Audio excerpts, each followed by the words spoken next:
All right, today we have just a few things to finish up on our notes, and then we'll do a review using Jeopardy format for test tomorrow over what's called the Civil War. So in your notes, we were looking at Robert E. Lee last time. We're noting what he did following the war. One of the things I did not point out is that he was appointed to be the president of Washington College, which is near, I think it's in Virginia.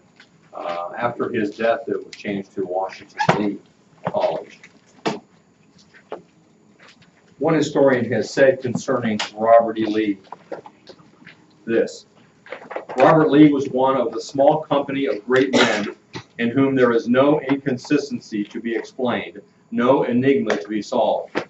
What he seemed, he was, a wholly human gentleman, the essential elements of whose positive character were two and only two: simplicity and spirituality.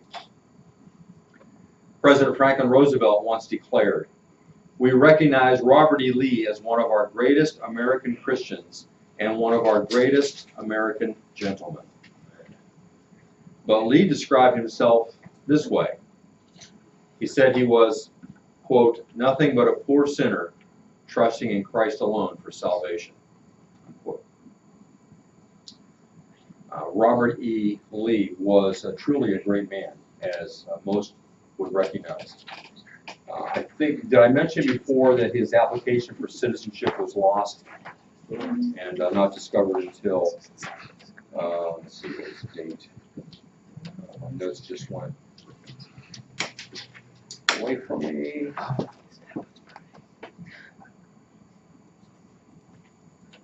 Well, I think it was in the 70s. Let's look at what I'm calling bitter harvest. What are the results of this war? Bitter harvest. More Americans died during this conflict than all other wars combined from 1775 to 1975. Now, in a way, it's understandable because both sides were Americans, but still, so many Americans lost their lives. 40% of all private property in the South was destroyed. So almost half of private property was destroyed. An estimated 50,000 civilians died from malnutrition and disease as a result of their homes being destroyed. Letters from soldiers give us insight into what they were experiencing during this long conflict. And I'm going to give you some examples.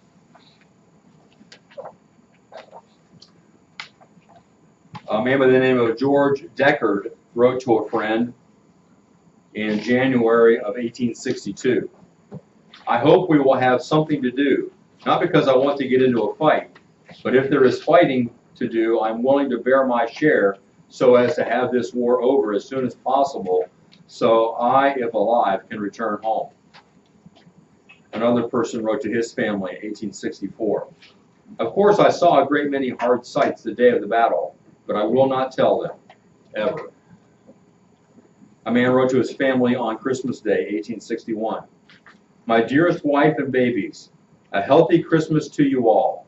I can't say a happy one, though I wish it, for happiness is not ours until we all meet after the war. You have no idea how lonesome I feel on this day. I imagine in a few hours the house will be all astir, the children crazy over their stockings. Were I there, I'd fill them up to the brim with bonbons. I'd make them think that for one day plenty abounded and no war existed, and that each was a king or a queen." Another man wrote to his mother in 1862, "I can't describe a battle to you. No one can imagine anything like this unless he has been in one." Another man's journal records this: "Why can I not be better satisfied here? For surely my duty is to serve my country, but I am restless. Not money nor anything else could keep me from home and my little family except love of country and freedom, for which I think every man ought to bear almost anything." William Phelps wrote to his mother in 1861, This thing called dying is an awful thing to think of. I never had such a feeling on me before as I did when Sam Pierce and that other fellow was hollering and dying, both at the same time. James Beard wrote to his brother and sister in 1864, I was and am certain that I killed him, and when I saw his pale face I felt strange, but cannot say that I am sorry any, when I know he would have killed me if he could. Chauncey Cook wrote to his parents in 1864, as my men were being carried past me to the rear, groaning and terribly mangled, about a dozen of the survivors collected around me as if I were their only remaining support. I sat down on a log and cried like a child. As these letters indicate, war is not all glory. It's a lot of hardship and a lot of heartache. Well, in God's providence, many soldiers were brought to everlasting life during this struggle. The best estimates of conversions in the Union forces placed the figure between 100,000 and 200,000 men, about 5 to 10% of all individuals engaged in the conflict. In the smaller Confederate armies, at least 100,000 were converted. And that doesn't include all those who increased their commitments to Christ. One author points out that the more lasting effect was probably realized in the South. Here we have the total numbers and losses. Out of a population of 22 million in the North, 9 million in the South. And here's the numbers of people that are available as of 1861. The total strength. Here we have the total hit in battle, killed in battle, died of wounds, wounded but not mortally, missing in action, captured, how many died in prison, how many died of disease. Look at that, 224,000 died of disease in the Union Army, 60,000 in the Confederacy. Desertions, almost 200,000 Union soldiers deserted, 83,000 Confederates, and there's the number discharged, and then 174,000 surrendered. Financial cost.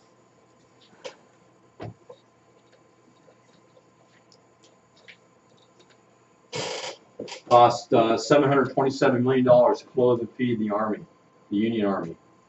$339 million to transport troops and supplies. $127 million for cavalry and horses. $76 million for arms and ammo. $18 million to clothe and feed the Navy. $8 million to maintain prisoners. $22 million for miscellaneous. By July 1st, 1862, the federal military was spending $1,300,000 on average per day. By 1863, this amount increased to $2.5 million per day. And by 1865, almost $4 million on average per day to fight this war.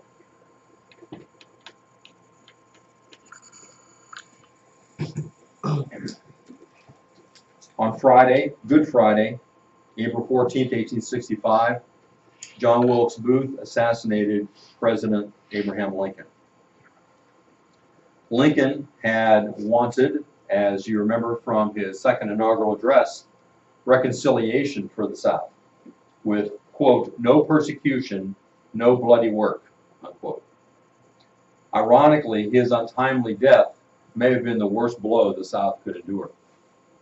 John Wilkes Booth was doing what he thought was striking a blow for the South, but in reality, he did the worst thing that he could have done for the South. Because Lincoln would have had mercy.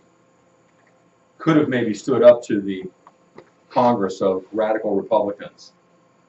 His successor, Andrew Johnson, was not able to.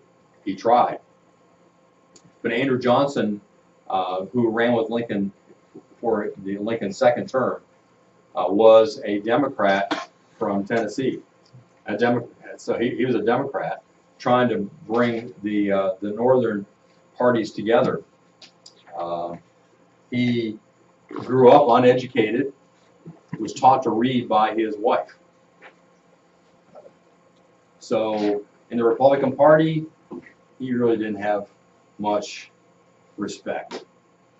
And as he tried to carry out Lincoln's plan for the South, as well as his own Southern sympathies, and you might say, the radical Republicans that had been elected to Congress were there to punish the South, to do whatever they could to damage the South. And so they looked for any reason to get rid of him, ultimately ending in the first time a president was ever impeached. They passed a law that they knew he couldn't keep, and it had to do with dismissing cabinet members, because the cabinet members that carried over from Lincoln worked against Johnson as well. And so when he dismissed one, then Congress claimed he violated the law, and so they impeached him. The House of Representatives is the branch of Congress that brings impeachment proceedings. Impeachment simply means you're accused. Doesn't mean that you're guilty. It's up to the Senate to decide guilt or innocence. And the Senate, there was a lot of pressure on the senators to vote Johnson out. And it came down to Johnson being acquitted by one vote. And so he continued in office. The story of John Wilkes Booth and the assassination is a very interesting one. The things that occurred leading up to his plans, some of the odd things that occurred the night that Booth went there. You may not know, but there was a coordinated attack on several different officials that night, including Secretary Seward and the Vice President. But I won't get into details of what happened. One of those guys chickened out, and another guy did some damage, but what didn't kill Secretary Seward. Booth had an easier time than he should have. Lincoln decided to go see a play at Ford Theater called An American Cousin, and he invited Ulysses S. Grant to accompany him, he and his wife. But Mrs. Grant so disliked being with Mrs. Lincoln, because Mrs. Lincoln was a crazy person, that they begged off. They said, no, we have to leave. And so they did. The speculation is if U.S. Grant had been with Lincoln that night, there would have been some soldiers there as well.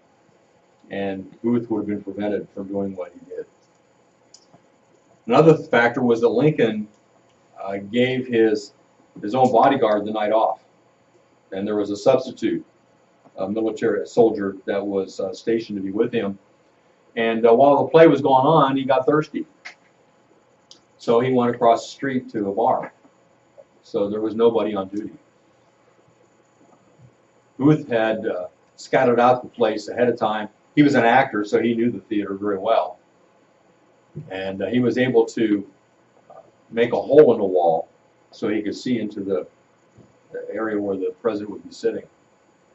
And so he was able to look through to see who was in there, etc.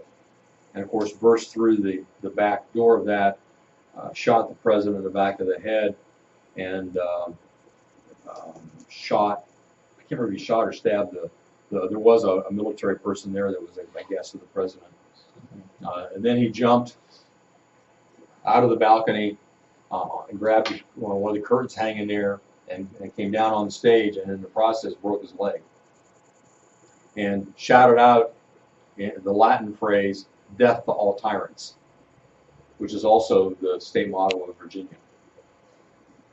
He escaped, and the rest of the story is a very interesting one of where he went after that and the efforts to catch him. So I recommend it to you to research that if you're interested. And I can't think of the name of the book I read that goes into details. So if you're interested, I'll point it out to you. Thus ends the presidency of the man who brought us into war. There are a lot of different things that you could mention concerning the war and the aftermath, but one of the greatest tragedies is called the Sultana tragedy. Thousands of recently released prisoners of war, mostly from Indiana and Ohio, too weak and emaciated to stand, crowded the docks in Vicksburg, Mississippi, with one thought burning through their minds: home. One former prisoner wrote this: "We were on our way home from those horrid dens of cruelty and starvation. Yes, we had lived through it all and hoped, expected soon to see loved ones and home and enjoy some of the peace we had fought to restore. Home." Well, the Federal Army had contracted several steamships to transport the former prisoners north, up the Mississippi River. At $10 per head for officers and $5 per head for enlisted men, the steamboat captains filled their ships far beyond capacity. Kickbacks and bribes to Army officers further exacerbated the situation.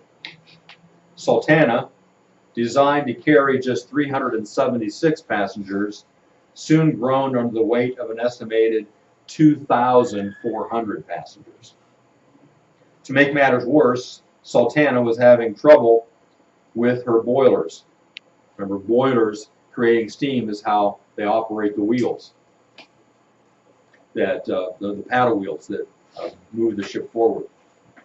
Replacing the boiler would have taken 3 days, but Sultana's captain couldn't afford to delay up that long and missed the boon in transporting prisoners. There was too much money to be made.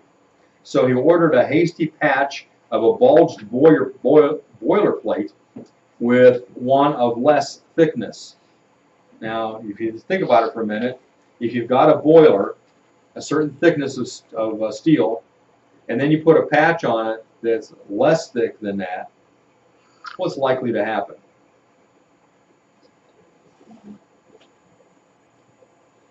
As the ship careened upriver, water rushing out and back into her boilers created a massive surge in pressure. Then at 2 a.m. on April 27, 1865, 3 of Sultana's 4 boilers exploded. The steamship was split in 2 and soon erupted into a floating inferno. Out of the 2,400 passengers, 1,700 were killed, making the Sultana disaster the worst maritime catastrophe in American history.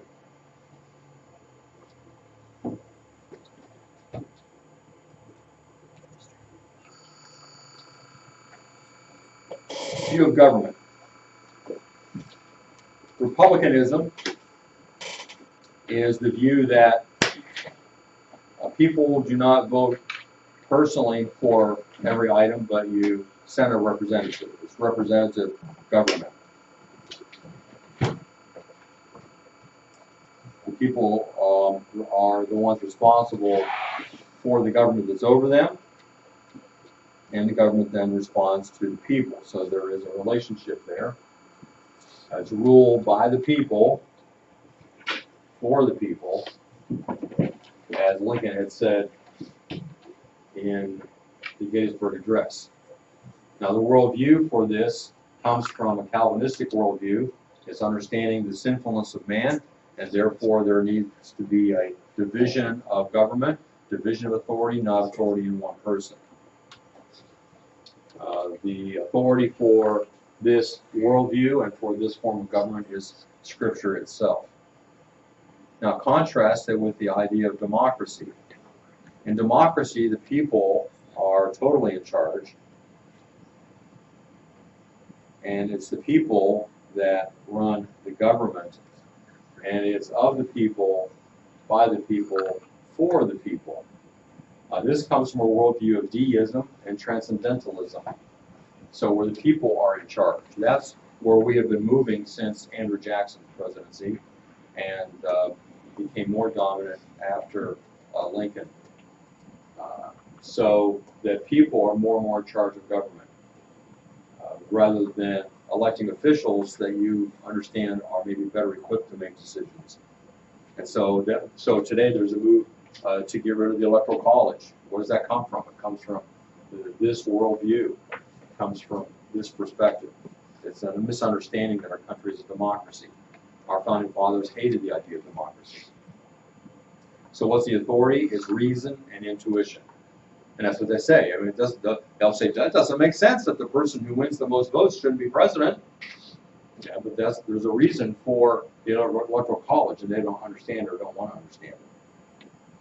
And then, of course, we have socialism, in which government and the people have the relationship that government is in charge of the people, and there's no relationship back. There's no response back. So that is government, of the government, by the government, for the government. That worldview is called liberalism, or progressivism is another word you can use there. And the authority for that is pragmatism and utilitarianism. It's practical, it's whatever works. And they claim that this works. This is what we have today in our country. A lot of people are advocating socialism because they say it's the only fair thing to do, for the government to be in charge of us, for the government to have control of us from the birth to the grave, that they provide for us from birth to the grave, that everything we need the government will provide. And they say that's what works. That sounds like what works. But it doesn't work. Because of the sinfulness of man, it cannot work. All right, looks like we're not going to have time to review today. So we will review tomorrow and have the test on Monday. Anybody upset over that? Everyone. Okay, review tomorrow, test on Monday. Now, we're going to review in class tomorrow, but that doesn't mean you should wait until after that to study. Because if you wait until after the review is not going to do you a lot of good. The review is to be just that, reviewing what's already in your mind. And if you have forgotten things or maybe didn't learn them as we were going along, you need to go back over your notes before tomorrow so that the review will have its greatest effect. I find that if students are not prepared for the review is just me asking questions and nobody knows any answers, and that doesn't do anybody any good at all. All right, any questions? Thanks.